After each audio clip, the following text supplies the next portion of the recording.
What's up? What's up? What's up? Welcome to the Sports Sidebar Podcast. You're tuned in with your boy Rich, and I'm here with my buddies Tom and JD, and we're about to get this thing started. Let's go!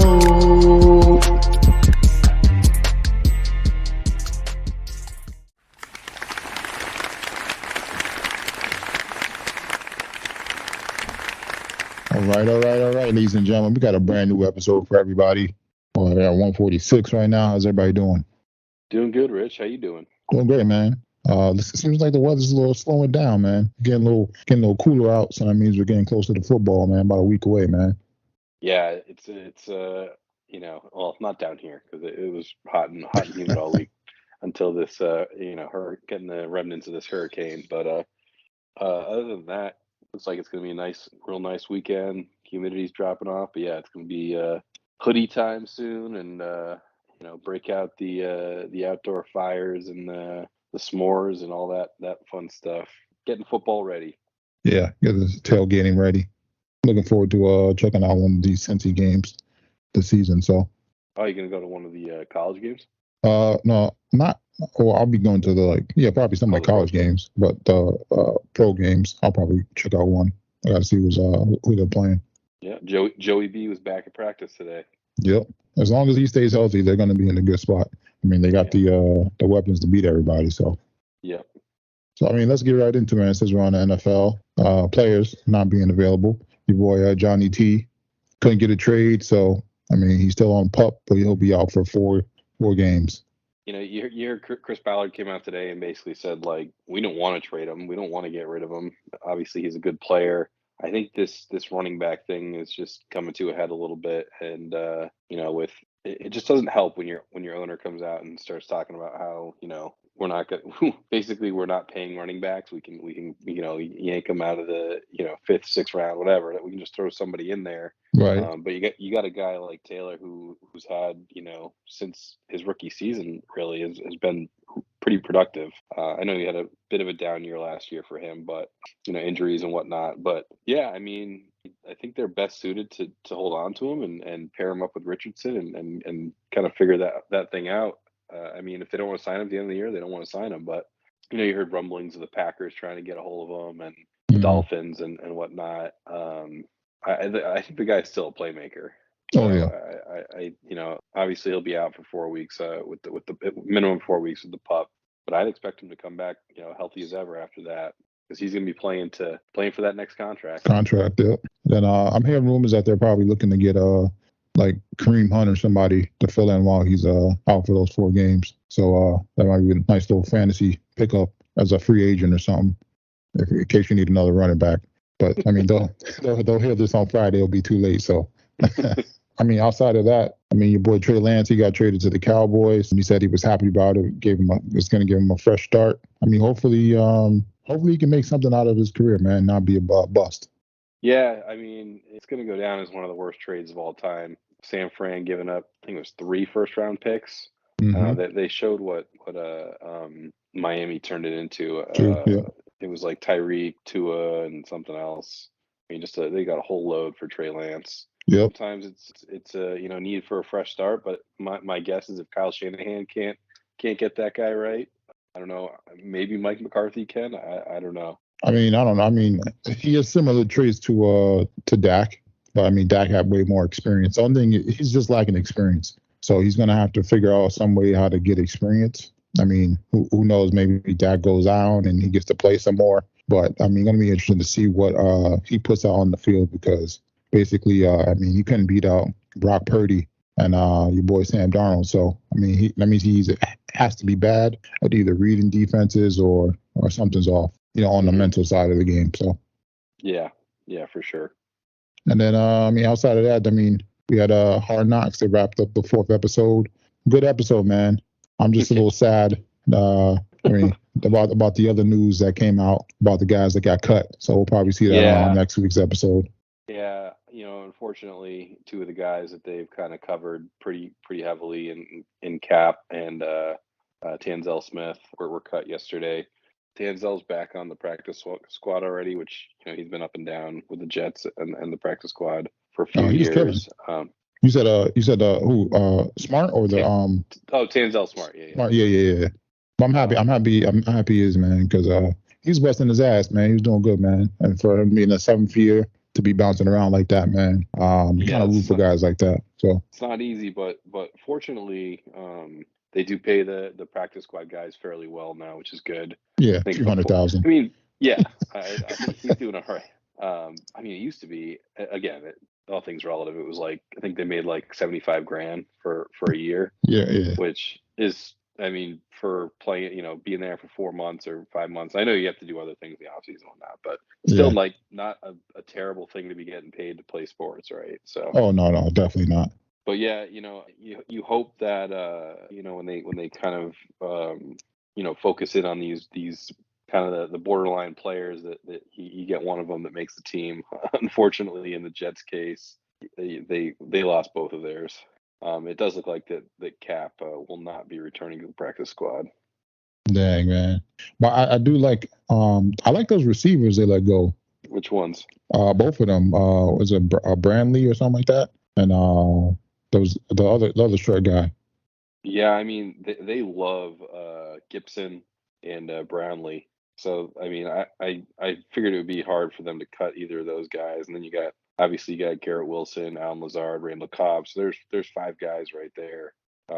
It's tough, right? I mean, no one likes to get have these guys get cut, but you try to fit them on somewhere where you can, and then you hope that it doesn't come back to burn you, and it will. I mean, they cut Mhm. Woodhead in '09 or whatever it was, and he went to Belichick and obviously played really well there, and the Jets probably regretted cutting him. It is what it is. Yeah. Well, that's the thing. You can't keep everybody. Right. So, and then who's to say that if you would have kept somebody on your team, they would have turned out the same way. So exactly, and I was listening to I think it was Burt Breer who was talking about it. It's just like all they can do, all the Jets can do, or all any NFL team can do is make the decision based on where they are today. So all the information that you have at the time is what you do. So you make that, and then you move forward. yeah, definitely, man. But that's the thing. The only thing is like the kind of like the smart situation. I hate to see those guys that have been working their ass off and they get cut. But ultimately, man, it's like I said, you can't keep everybody, man. But I'm definitely looking forward to seeing how things shake up on this last episode. So for sure. And then outside of that, there wasn't really much else in football. I mean, outside of I know they announced the undisputed, came back with your boy Skip Bayless. Skip Bayless, he got like 35 dudes on there with him, debating people. And then we're still waiting on the Shannon Sharp deal with ESPN. So, I mean, outside of that, wasn't really much else. No, not a ton. And then on to the NBA. I mean, not much here. USA's 3-0 right now. So, I mean, the last game wasn't really close. They won by like 40 or 50, something crazy. So, finally. Yeah, it's gonna be interesting to see if they can win their like I won't say bracket, but like group, and then go on to the next round. That's when the harder competition is gonna happen. So it's gonna be interesting to watch. Yeah, we'll see how they can when they get into kind of the medal rounds, how they do there. It looks like they're finally starting to kind of figure things. Sometimes it just takes a couple games to figure these things out too. I mean, you can play all the exhibitions you want. Yeah. Until you can kind of figure out the roster. Like they've kind of figured out that Austin Reeves plays well with certain guys, and maybe Ingram isn't as great. So yeah, he's not a pass. He's not a team player. Right. He's more of a go give me a bucket type of player. So. Exactly. So you figure out where these guys are going to be. Yeah. So I mean, we'll have to wait and watch. NBA won't be too far along after football starts, so we're gonna have our hands loaded in a few months with games and parlays. So definitely looking forward to that. Mm-hmm. But then not too much here in MLB. Like we said before, it's over for the Yankees. Pretty much just seeing how these last few games play out for some of these teams that are trying to get in the playoffs, and then we'll have playoff baseball. So. Yeah, hitting the last month here. For whatever it's worth, I do like what the Yankees are doing now. At least just clearing house, getting the young guys up. I mean, Jason Dominguez, they've been talking about him for a few years now. I'm glad they pulled him up. They pulled up everybody, and they're not that they're playing out the string, but they're trying to find spots for these guys, and they kind of got to figure out their roster moving forward. It's they cut Josh Donaldson. They put Harrison Bader, who I do like. They put him on waivers. That they'll probably put a couple other guys out there, but it also allows those guys to find a spot, maybe get on a playoff team or something like that. So Yeah, before the season's up. yeah, and the Orioles are just like, who Just saw like, this coming? yeah, they were. It's wild. Happy for them. They've been pretty bad for a pretty long time. Yep. They got a good young team, and obviously the Rays are still sitting up there. And you're gonna have a fun race in the West. Mariners have won, I think, 21 games this month, which is wild. Yep. Most wins they've ever had in a month. They've jumped up and overtaken the Stros and the Rangers in the West. So yeah, the West should be interesting. You got 3 teams all within a half game of each other. It'll be fun coming down the stretch. Yeah, definitely will, man. It's gonna be interesting to see how it plays out.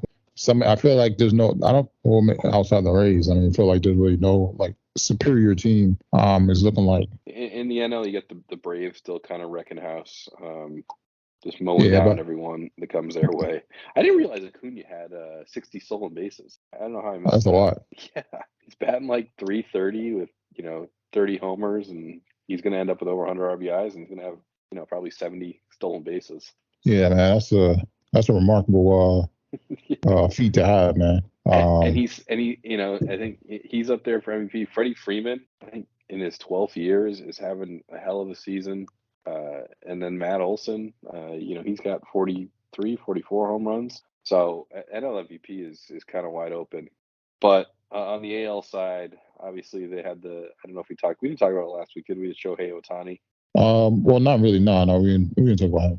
Yeah, so Shohei has the old UCL tear, which is the vaunted Tommy John surgery needed. Well, they're trying to figure out still if it's needed or not. But I think Shohei was looking at a massive payday this offseason, and this could hamper that a little bit. So we'll see how it all plays out. Still, probably with just the bat is probably still an MVP. Yep. So I still think someone probably pays him a ton of money and hopes that he can pitch again. This would be his second Tommy John surgery. He had it in 2018 too. So I don't know. They were talking about it like, what if they made him like a closer or like a longer reliever, so he's not pitching, pitching and playing and pitching, or maybe they make him I don't know but sad to see that for him more than anything, because he's been awesome to watch. But hopefully he can come back from it. Yeah, definitely, man. Hopefully, like I said, hopefully he bounces back quick from it. It's not hopefully it's not anything, career ending or anything serious like that, because those are some tough surgeries to come back from when it comes to being a pitcher. So, but I feel like lately most of those guys that have been having them, they've been coming back fine with them. So, I mean, we'll have to wait and see though. On to PGA. I mean, we had this guy who Hovland, never heard of this guy before. I told you about him last week. Freaking came out of nowhere, like a bat out of hell. I want to say this is like one of the best rounds I've seen in a long time, man. I mean, going back the week before when he shot 61 with a 28 on the back nine to win the BMW out in the BMW out in Chicago, and then just rolled it in and threw a four round total of -19 up there on the board. Just crazy. I mean, the guy was like all over flag sticks. He was awesome. And it was it was wild. Yeah, for him to come back from such a deficit and still have such a huge gap like that, it just it's just one of those things. It was his day. There's nothing you could do about it, man. Hats off to him. That were definitely well deserved. It's the one guy I didn't put any money down on, man. I told you about him. I told you after that round he had. I was like, man, this guy's way too far to even but he just, man. If I would have saw that coming, I think you could have put down like $5 to win like 200, something crazy like that. But man, so I'll catch the next one. Yep. But that's pretty much they're pretty much done for a while, right? PGA or the Ryder Cup is next up. Was that 2 weeks away or? That'll be end of September. Oh, so yeah, probably longer. So. Yeah. So I mean, they get a nice little rest. So Yeah, and it's just, they had it was the big controversy this week was, because there's 6 automatic qualifiers, and then, the captain, Zach Johnson, gets to pick the other 6 guys, and, it was pretty clear, for the most part, he was gonna pick. It kinda came down to, he had Koepka, Ricky, Colin Morikawa, and Spieth were kind of the ones that were almost a lock, and then the last 2, they had Sam Burns, Justin Thomas, who they ended up picking, both those guys. And you kind of had Finau and Lucas Glover and Keegan kind of sitting on the outside. Unfortunately, I've had this argument a few times with people already. It's like, Justin Thomas isn't playing well right now. But Hmm. I think what people fail to realize, and if you're a casual golfer and you see, well, Justin Thomas didn't even make the playoffs and blah blah blah.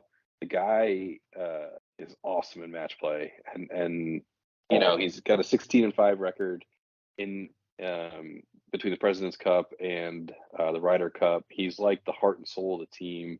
He's one of the few guys who actually shows emotion and can kind of get people riled up, and he's going to be the bane of the he's going to be the target for the European fans in Rome, and he kind of takes it all on stride. He's kind of like, maybe not to this extent, but kind of like the younger version of what Ian Poulter is for the European team, right? Like, Okay.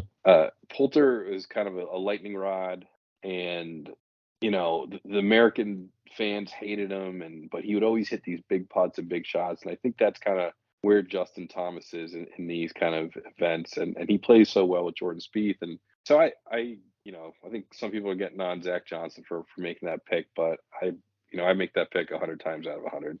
Yeah. You just never know, man. No. But it should be a fun few weeks. Oh, yeah. Before next event. So Some time off. They'll get over to Rome, enjoy themselves some nice Italian food, and looking to win for the first time overseas in 30 years. They haven't won since '93. yeah, that's a long time, man. Might as well give it up, man. sound like the women's UConn team. Yeah, well, I mean, so you can set up the course however you like. So like they set it up in Europe, especially recently, for tighter courses, more demanding tee shots, thicker rough, because the U.S. players typically want to just bomb it as far as they can and try to hack something up onto the green, whereas the Europeans are more deliberate, I would say. They're hitting more fairways, hitting more greens, taking the pars, not making the big mistakes. So I think the U.S. has just kind of gone about it the wrong way in terms of team building out there and trying to change the way that they play a little bit. So hopefully they've learned. I think that this team's a little bit different than ones they've constructed in the past. So we'll see how it all plays out. Yeah, hopefully this is the year to get it together. So Otherwise the streak continues.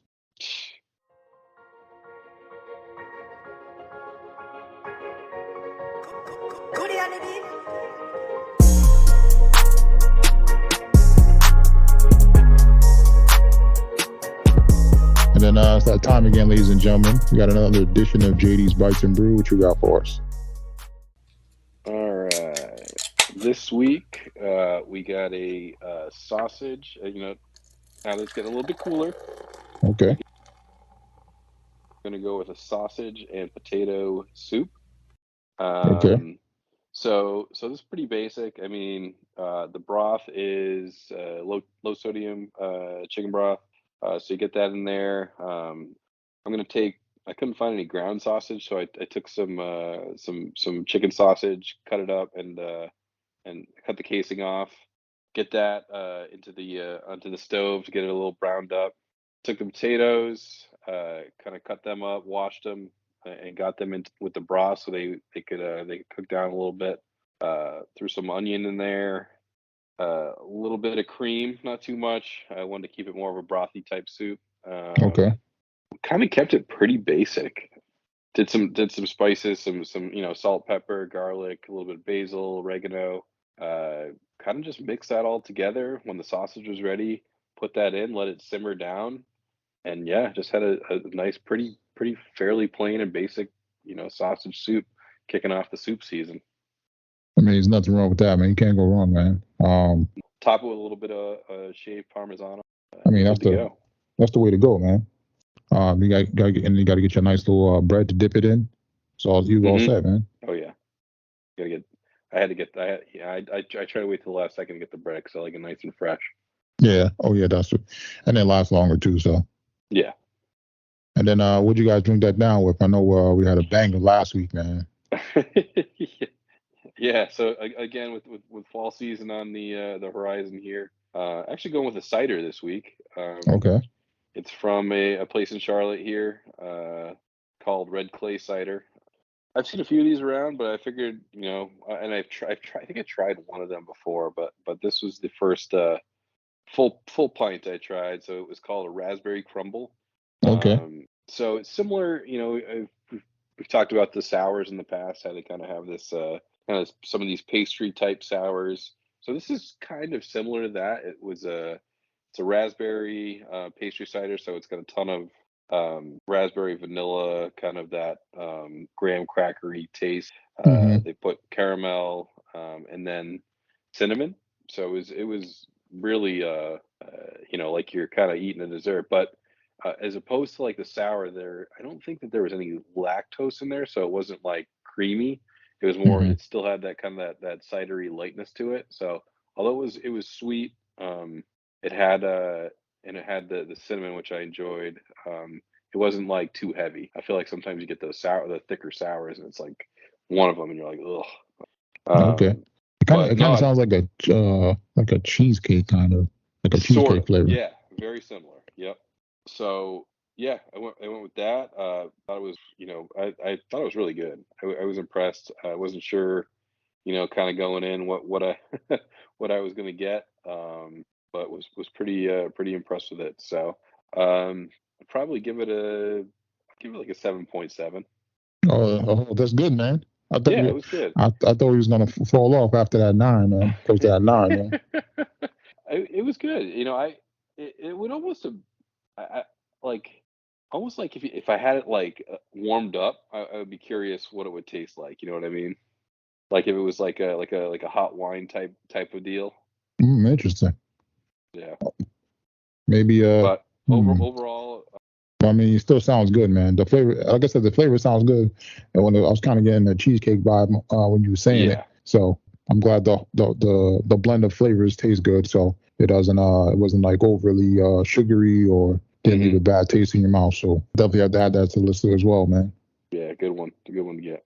And that's JD's Bites and Brew, everybody. And then this week for the BRRs, I mean, still searching far and wide for some shows in this desolation land out here. I mean, we still got I did finish Night Agent. Yeah, man, it's about time, man. I know. I was like, I told Michelle, I was like, Rich has been ragging on me to watch this one for a while now. Yeah, it was a solid show, man. I watched. I feel like I watched like a few minutes of it, and then Michelle fell asleep or something, so I turned it off. But I don't know why I didn't go back to it. Like you and Tom were like raving about it. I kind of forgot about it. Yeah, for one of like the original, like original shows that came out. It was pretty good, man. Kind of Jason Bourne-ish. Kind of. Yeah. But he didn't have the skills like him yet, but definitely setting it up for a lot to come. So yeah, curious to see where they take this now with the actual. They could almost go like Claire Danes and I can't remember the name of the show right now. What was that show where she was like the special agent that was going over to like Afghanistan and Iraq and Homeland? Homeland, yeah. They could almost I feel like into that, right? Yeah, but I feel like it'd be a lot more action. Yeah. Compared to Homeland, so that was more of like being a spy, being the actual spy, where I feel like he would be more of the action type. So yeah, it'd be less espionage, more action. Exactly. But definitely they're gonna keep him on like some type of conspiracies. So it's gonna be interesting to see what kind of like conspiracy type of situation they put him in on the next one. But the writer's on strike, so who's to say it might be a long time before we get this one though. Terrible. But still, I mean, in the meantime, you can check out Special Ops Linus. Talking about it before, it's a good show. Paramount Plus. That secret agent feel, espionage. dealing with the Iraqi stuff like that. Outside of that, there was I actually checked out. I went back and watched Invasion on Apple. I'll probably give the first season a little higher rating. I think I gave it like a 5.5. Probably have to give it maybe like a 6. But I mean, second season started. They're on like episode 2. Show's okay. Gives you a little alien filler if you like alien TV shows or those invasion type shows. But hopefully, it seems like the second season is going to be a lot better than the first. So we'll see how it plays out. They only on episode 2. So outside of that, I mean, they got the new Star Wars show. Still haven't checked that out yet. Yeah, I haven't watched it either. I think I'm gonna wait for it to finish and then I'll binge watch it through. Because I'm hearing mixed reviews about it. Tom said it wasn't good, so. I thought you liked the first. I thought you said you liked the first couple episodes. Oh, maybe I saw somebody else said they didn't like it. But it seemed like it seems like from the previews they might have a lot more action in it with the Jedis. I like when they have the Jedis actually fighting. Forget all this peaceful stuff. So, and then checked out they got a show on HBO Max called Telemarketers. Pretty much shows about this company, CGA or something like that, who were like the reasons why telemarketing is the way it is now, and how they were in cahoots with certain people to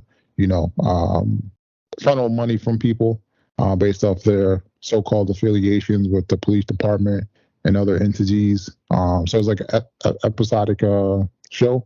And they're episode 3 right now. Nice little watch. And then outside of that, it's there's the documentary, the BS High School. It's about this coach. Started his own school, has some overage kids on a team. Ended up playing like some of the best high schools in the state, and ended up on ESPN. This is wild, man. I don't want to give it away, but was this the? I think I remember the real story on this one. This is out of Ohio, right? Yeah, it's the real story. It's about the guy. It's like it's a documentary on the guy. Yeah. I mean, I remember when the story came out. Kind of wild. Yeah, I do remember it now. That was crazy.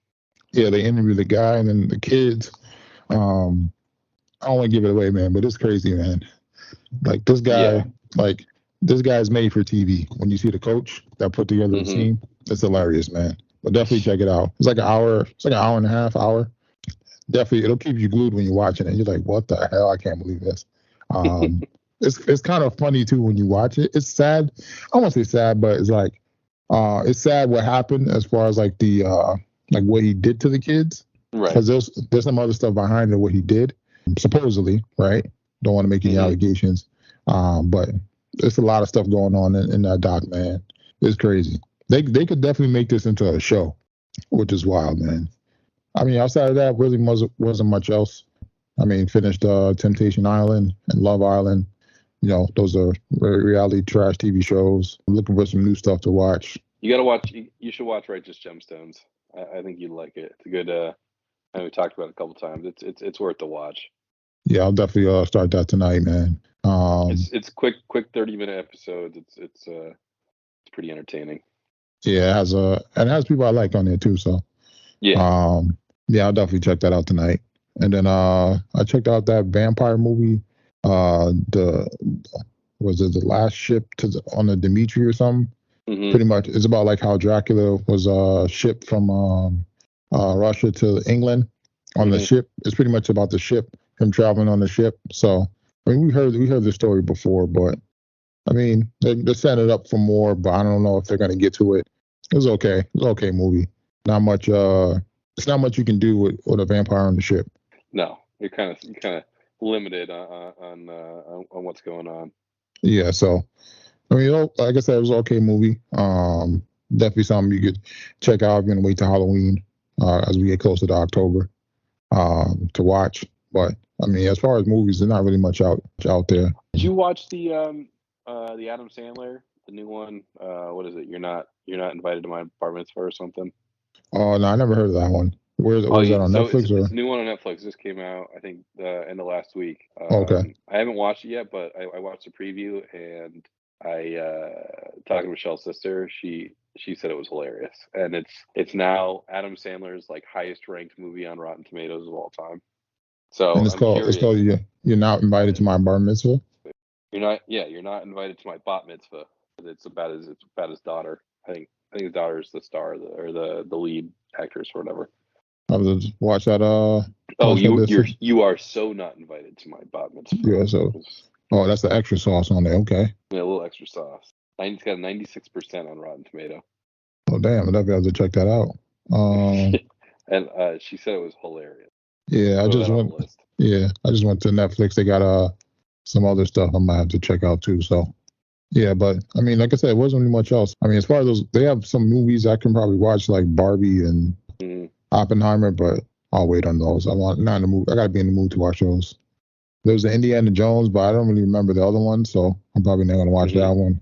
I did want to watch the new Mission Impossible. I did hear that was good, but it's like a 3-hour movie, so I got to be in the mood for that too. That's a lot of Tom Cruise for one sitting. That it is.